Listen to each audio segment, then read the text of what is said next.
Dietrich von Choltitz commanded Paris for Germany, and the account that outlived him is that he defied Hitler's order to destroy the capital. Yet on August 29th, 1944, 4 days after he surrendered the city in a room he did not know was wired, von Choltitz told a fellow general that the worst task he had ever carried out was the liquidation of the Jews, executed down to the last detail. So the man remembered for disobeying Hitler had just described obeying him in committing mass murder. He had been chosen for Paris because he never questioned an order. Yet Paris still stands, and the only public account of why came from von Choltitz himself. 2 years before Paris, von Choltitz was commanding an infantry regiment in the Crimea. It had arrived in the autumn of 1941 with Einsatzgruppe D, an SS unit sent east to murder the local Jewish population. Von Choltitz's own army commander, Erich von Manstein, issued an order that September stating that no officer under him was to take part in the shootings, because the killing was the dirty work of the SS. But it still had to be carried out, so the army did all of it apart from the executions. It sealed off the districts so escape was impossible, brought the trucks used to transport the Jewish civilians, and rode as escorts to the sites of the killings. 500 SS men shot the majority of the Jews in the Crimea inside 2 months, and von Choltitz's regiment was at Evpatoria and Feodosia at the end of 1941, when 2 of those killings took place. Then in July 1942, it was at Sevastopol when the city fell, and 4,200 more were murdered. No order in von Choltitz's name has ever been found. But 2 years later, in British captivity, he said he had carried out the liquidation of the Jews himself. He was then promoted to Major General in September 1942, and he was still rising through Hitler's army when he took command of a section of the Normandy front in June 1944. But what he found there convinced him the German position in the West was hopeless. Yet Berlin would not accept it. So von Choltitz and the commanders around him began falsifying their reports and disguising the decisions they had taken because it was the only way to fight without Berlin interfering. Then, on July 25th, the Allies opened the offensive that broke his line west of Saint-Lô, and on August 5th, he was summoned to Hitler's Wolf's Lair headquarters in East Prussia. 2 days later, Hitler appointed him Wehrmacht commander of Greater Paris on a recommendation from Wilhelm Burgdorf, the chief of the Army Personnel Office. Burgdorf's case was that no order had ever been too harsh for von Choltitz to carry out, and von Choltitz would later say the same about himself. And the orders he was given were unambiguous: evacuate every German who was not essential, suppress rebellion and sabotage, defend the city as a fortress, and arm every man fit to fight. Yet the SS and the police who handled security in Paris answered to Berlin and not to him. So he left for France by train that evening, ordered to hold a city he could only partly command. He reached Paris on the evening of August 9th and set up his headquarters at the Hôtel Meurice. On paper, the garrison numbered 17,000, but many of those men were clerks and orderlies who had never fought, and the armor left to him was captured French vehicles and outdated pre-war models. Yet the state of the garrison was not the worst of it. Paris was dark, near starving and hostile, and the Germans who occupied it were already loading up trucks preparing to leave. None of that was lost on the Parisians, and their unions had been organizing strikes for weeks. So the morning after von Choltitz arrived, French railwaymen stopped the trains. To von Choltitz, the strikes were a civilian problem rather than a military one. So when the metro workers followed the railwaymen and began striking, he expected Parisians to suffer more than his own men would. But on August 13th, German troops began disarming police in the suburbs, and thousands more policemen inside Paris soon realized that their own weapons would be taken next. So on August 14th, they also agreed to strike, and they took their weapons with them. That same day, von Choltitz was called in by Field Marshal Günther von Kluge, the man who commanded every German soldier in the West, and he was told what was to happen to Paris once the army withdrew. The waterworks, the gas and the electricity were all to be destroyed. But the order that von Choltitz received afterwards went even further than what he had been told. All but a few of the 65 bridges in and around the city were to be prepared for demolition. But nothing was to be blown without the personal authorization of von Kluge. Von Choltitz was to report to him directly. The German High Command sent a specialist team to Paris, where hundreds of naval torpedoes already lay in a railway tunnel outside the city. Yet the armies of von Kluge were falling back on the capital, and those bridges were the crossings they needed to escape. By August 17, 1944, the Germans were openly leaving the city. Parisians stood and watched the lorries, the guns, and the ambulances full of wounded soldiers grind east through their streets. But the men commanding the German occupiers were going too. The car carrying von Kluge had been caught in an Allied air attack on August 15th, the day after he had issued the demolition order to von Choltitz, and for several hours, Berlin could not reach him. That would have meant little a month earlier, but on July 20th, 1944, a group of German officers had tried to assassinate Hitler, and von Kluge had known about the plot, yet said nothing. So the missing hours were interpreted by Berlin as secret contact with the Americans, and von Kluge was ordered to report to Hitler in person. But von Kluge knew what that meant. And so, on August 19th, he swallowed cyanide while traveling back to Germany.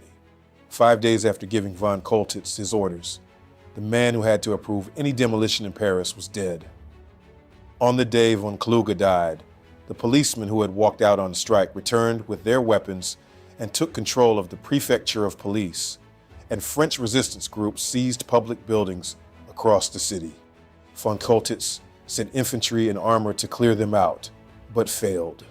The Swedish consul general, Raoul Nordling, tried to broker a ceasefire with von Choltitz that evening, but the fighting did not stop, and Hitler then responded the following day. Field Marshal Walter Model, the replacement for von Kluge, was ordered to continue the fighting in and around Paris, regardless of the city's destruction.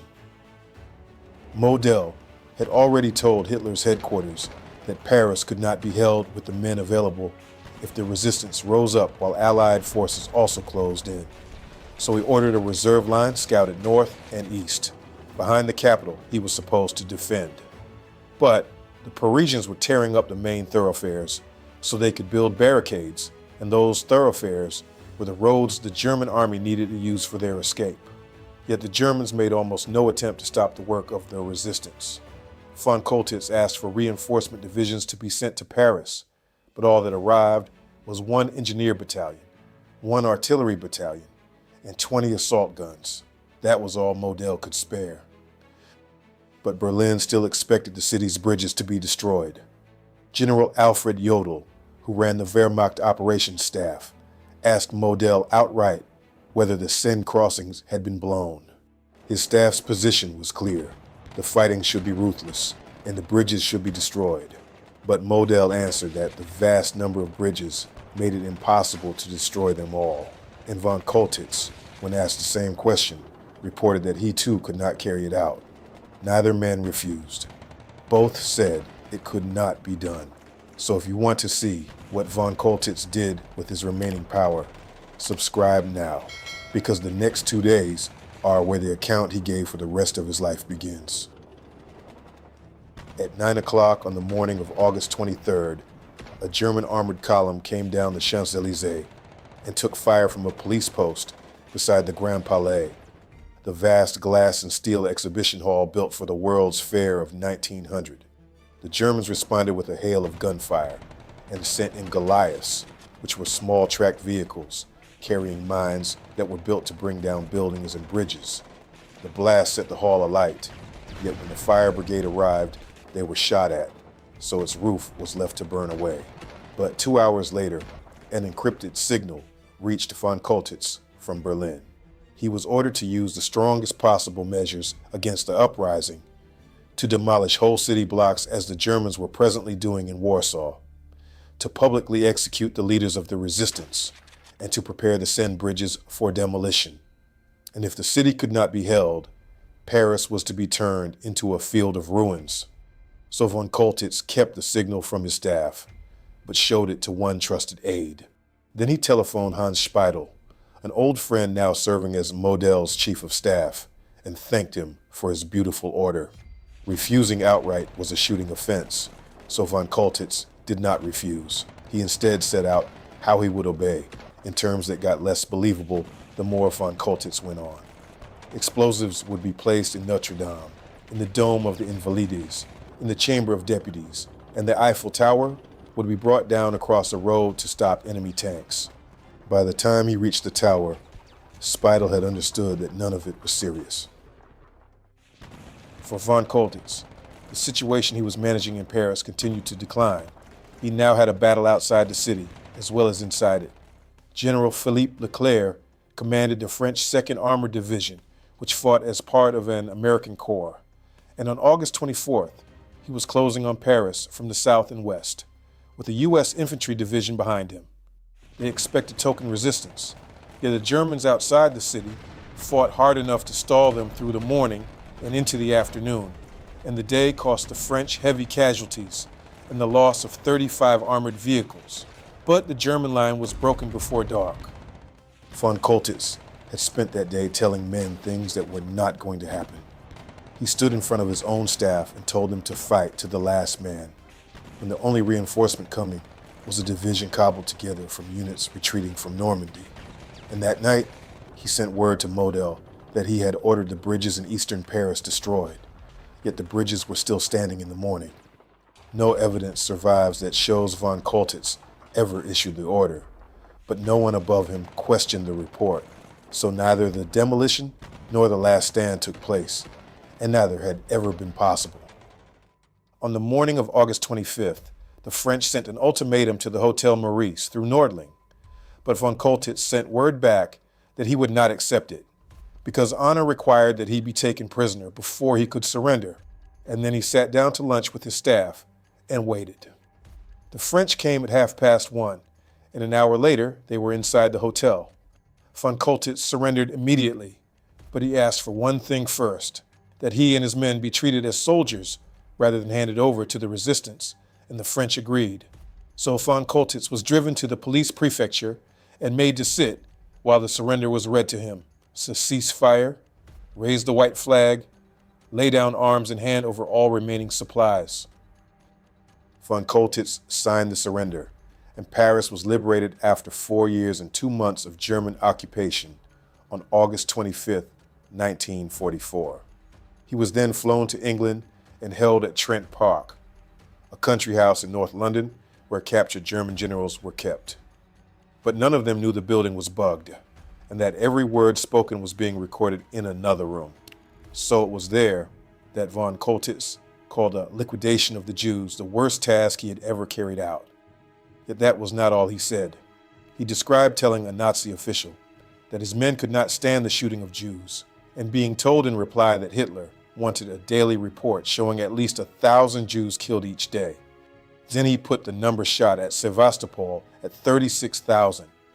Holocaust historians document 4,200 murdered there, where he got a figure more than 8 times larger has never been established. Yet in the same conversations with the other generals, von Choltitz was portraying himself as a savior.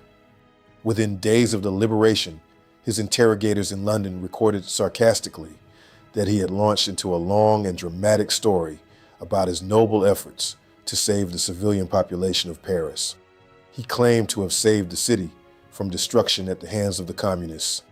He told them Hitler had ordered him to defend the city at all costs and to round up members of the resistance and shoot them, and that he had told Hitler to his face he did not have the supplies to hold Paris. And the story he told best concerned the Bayeux Tapestry, the 11th century embroidery of the Norman conquest, which had been moved into the cellars of the Louvre. He said it would not leave Paris while he was there, and that when an SS party arrived to take it, he hid the keys to the cellars, and they left without it. Paris had just been freed, and the account of how he had saved the city had already begun. Both stories were now on paper, the one he was telling, and the one that would have destroyed it. But in 1945, The British ruled that the recordings could not go to the war crimes trials because the bugging was still in service and the prisoners they had turned would be exposed. Army lawyers protested that war criminals would escape the consequences of what they had voluntarily said, and they were right. No general held at Trent Park stood trial for anything he admitted there, and von Choltitz passed into American custody and was released in 1947. So the account that would have destroyed him was locked up, while the account he was telling would spread. 2 years after his release, he began publishing his own account of how he had saved Paris. In 1949, Le Figaro ran a series of articles under the title, Why I Did Not Destroy Paris in 1944, and 2 books followed in Germany. He called the first of them Brent Paris, Is Paris Burning?, after a question Hitler was said to have sent by telegram as the city fell. Yet von Choltitz admitted he had only heard about that telegram later, and it probably never existed. But the phrase traveled anyway.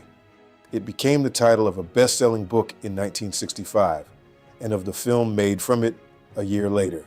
And in print, his explanation never changed.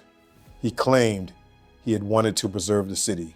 He never once wrote that he could not have destroyed it. Yet when an East Berlin newspaper put it to him in 1954 that he had lacked the means, he did not dispute it.